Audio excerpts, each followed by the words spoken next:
Son illər müxtəlif səbəblərdən xarici ölkələrə köçən Azərbaycan vətəndaşlarının sayı artmaqdadır. Bu isə onların sosial təminatı, xüsusilə də pensiya hüquqlarının taleyi ilə bağlı sualları aktuallaşdırır.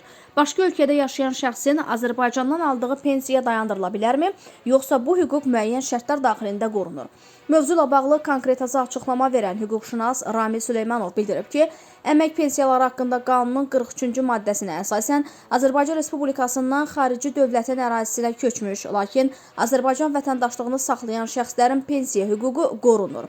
Belə şəxslər pensiyalarını öz istəklərinə uyğun olaraq ya Azərbaycan ərazisində mövcud olan, ya da yaşadıkları xarici ölkənin müvafiq bank hesabına köçürülməsi üçün müraciət edə bilərlər.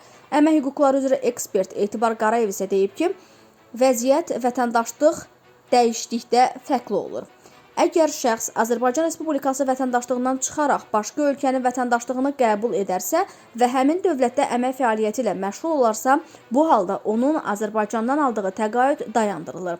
Beləliklə, mütəxəssislərin fikrincə, vətəndaşın pensiyasının dayandırılıb-dayandırılmaması əsasən onun Azərbaycan vətəndaşlığını saxlayıb-saxlamamasından asılıdır. Vətəndaşlıq qorunduğu halda pensiya hüququ da qüvvədə qalır.